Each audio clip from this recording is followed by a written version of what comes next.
Hi ಎಲ್ರಿಗೂ ನಮಸ್ಕಾರ. Welcome back to Pooja Guru YouTube channel.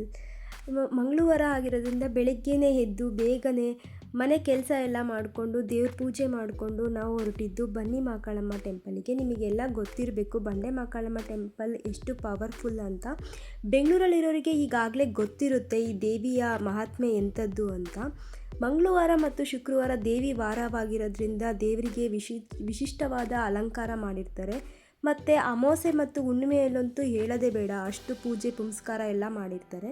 ನಮ್ಮ ಲೈಫಲ್ಲಿ ಏನೇ ಒಂಥರ ನೆಗೆಟಿವ್ ಥಿಂಕಿಂಗ್ ಇದ್ರೂ ಕೂಡ ನಮ್ಮ ಮೈಂಡಲ್ಲಿ ಅದೆಲ್ಲ ಹೋಗುತ್ತೆ ಅನ್ನೋ ಒಂದು ನಂಬಿಕೆ ಇದೆ ಈ ಟೆಂಪಲಲ್ಲಿ. ಮದುವೆ ಆಗಿ ತುಂಬ ವರ್ಷ ಆಯಿತು, ನಮಗೆ ಮಕ್ಕಳಾಗಿಲ್ಲ ಅಂದರೂ ಕೂಡ ಇಲ್ಲಿ ಬಂದು ತೊಟ್ಲು ಕಟ್ಟಿದರೆ ಮಕ್ಕಳಾಗುತ್ತೆ ಅನ್ನೋ ಒಂದು ಪ್ರತೀತಿ ಕೂಡ ಇದೆ.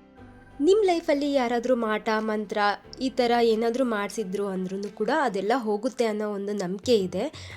ಮಾಟ ಮಂತ್ರ ಕೆಲವೊಬ್ಬರು ನಂಬಲ್ಲ, ಬಟ್ ಪಾಸಿಟಿವ್ ವೈಬ್ಸ್ ಕ್ರಿಯೇಟ್ ಆಗುತ್ತೆ ಅನ್ನೋದು ಮಾತ್ರ ನಿಜ. ಒಂದು ಸಲ ವಿಸಿಟ್ ಮಾಡಿ ನೀವು ಕೂಡ ಈ ಟೆಂಪಲ್ಗೆ. ನಾವು ಮಂಗಳವಾರ ಹೋಗಿರೋದ್ರಿಂದ ಸಖತ್ ಕ್ರೌಡ್ ಇತ್ತು ಟೆಂಪಲ್ಲು. ನೋಡ್ತಾ ಇರ್ಬೋದು ಎಷ್ಟು ಕ್ರೌಡ್ ಇದೆ ಅಂತ. ನಮಗೆ ಬೈಕ್ ಪಾರ್ಕಿಂಗ್ ಮಾಡೋದಕ್ಕೂ ಕೂಡ ಸಖತ್ ಟ್ರಬಲ್ ಆಯಿತು ಅಲ್ಲಿ. ಹೊರಗಡೆ ಅಷ್ಟು ರಶ್ ಕ್ರೌಡ್ ಇದ್ದಿಲ್ಲ, ಬಟ್ ಒಳಗಡೆ ಮಾತ್ರ ಸಖತ್ ಕ್ರೌಡ್ ಇತ್ತು. ನೀವೇನಾದರೂ ಬೆಳಿಗ್ಗೆ ಹೊತ್ತು ಅರ್ಲಿ ಮಾರ್ನಿಂಗ್ ಹೋದರೆ ಒಂದು ಸ್ವಲ್ಪ ಬೆನಿಫಿಟ್ ಜಾಸ್ತಿ, ಯಾಕೆಂದರೆ ನಿಧಾನಕ್ಕೆ ದೃಷ್ಟಿಯೆಲ್ಲ ತೆಗೆಸ್ಕೊಂಡು ಬರ್ಬೋದು. 9 ಅಥವಾ 10 ಅಷ್ಟೊತ್ತಿಗೆ ಹೋದ್ರಿ ಅಂದರೆ ಸಖತ್ ಕ್ರೌಡ್ ಆಗಿಬಿಡುತ್ತೆ. ನೀವೇನಾದ್ರು ಪ್ಲ್ಯಾನಿಂಗ್ ಮಾಡ್ಕೊಂಡು ಹೋಗೋದ್ರಿಂದ ಅರ್ಲಿ ಮಾರ್ನಿಂಗ್ ಹೋಗಿ, ತುಂಬ ಚೆನ್ನಾಗಿರುತ್ತೆ ಟೆಂಪಲ್ ನೋಡೋದಕ್ಕೆ. ಆ ತಾಯಿ ದರ್ಶನ ಕೂಡ ಈಸಿಯಾಗಿ ಮಾಡ್ಕೊಂಡು ಹೊರಗಡೆ ಬರ್ಬೋದು. ಅರ್ಲಿ ಮಾರ್ನಿಂಗ್ ಹೋಗೋದ್ರಿಂದ ಇದೆಲ್ಲ ಬೆನಿಫಿಟ್ಸ್ ಇದೆ. ನಾವು ಒಂದು ಸ್ವಲ್ಪ ಲೇಟಾಗಿ ಹೋಗಿರೋದ್ರಿಂದ ಇದೆಲ್ಲ ಕ್ರೌಡ್ ಜಾಸ್ತಿ ಆಗಿರೋದ್ರಿಂದ ದರ್ಶನ ಆಗೋದು ತುಂಬ ಲೇಟ್ ಆಯಿತು. ಆ ತಾಯಿ ದರ್ಶನ ಮುಗಿಸ್ಕೊಂಡು ನಾವೆಲ್ಲ ಬರೋ ಅಷ್ಟರಲ್ಲಿ ಏನಿಲ್ಲ ಅಂದ್ರೂ ಆಫ್ಟರ್ನೂನ್ ಆಗಿತ್ತು. ಆಲ್ರೆಡಿ ಆಫ್ಟರ್ನೂನ್ ಆಗಿರೋದ್ರಿಂದ ಹೊರಗಡೆನೇ ಟಿಫನ್ ಮಾಡಿಕೊಂಡು ನಾವು ಮನೆಗೆ ಹೊರಟ್ವಿ.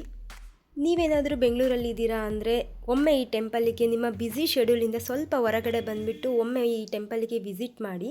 ನಿಮಗೂ ಕೂಡ ಪಾಸಿಟಿವ್ ವೈಬ್ಸ್ ಕ್ರಿಯೇಟ್ ಆಗುತ್ತೆ. ಏನಾದರೂ ದೃಷ್ಟಿಗೆ ತೆಗೆಸ್ಕೋಬೇಕು ಅಂದ್ರೂ ಕೂಡ ಬೇಗ ಹೋಗಿ ತೆಗೆಸ್ಕೊಂಬನ್ನಿ. ಇದು ಆಗಿತ್ತು ಇವತ್ತಿನ ಲಾಗ್. ಬರೆದಿಟ್ಟಂತೆ ಬದುಕಲು ಸಾಧ್ಯವಿಲ್ಲ, ಆದರೆ ನಾವು ಪ್ರಯತ್ನ ಪಟ್ಟರೆ ಬರೆದಿಡುವಂತೆ ಬದುಕಬಹುದು. ನಿಮಗೇನಾದರೂ ಈ ಲಾಗ್ ಇಷ್ಟವಾಗಿತ್ತು ಅಂದರೆ ಇನ್ನೂ ಯಾರು ನಮ್ಮ ಚಾನಲ್ನ ಸಬ್ಸ್ಕ್ರೈಬ್ ಮಾಡ್ಕೊಂಡಿಲ್ಲ, ಸಬ್ಸ್ಕ್ರೈಬ್ ಮಾಡ್ಕೊಳ್ಳಿ ಅಂತ ಹೇಳ್ತಾ ಇವತ್ತಿನ ಲಾಗ್ನ ಎಂಡ್ ಮಾಡ್ತಾ ಇದ್ದೀನಿ. Thank you for watching. Bye bye. Next ವಿಡಿಯೋದಲ್ಲಿ ಸಿಗೋಣ.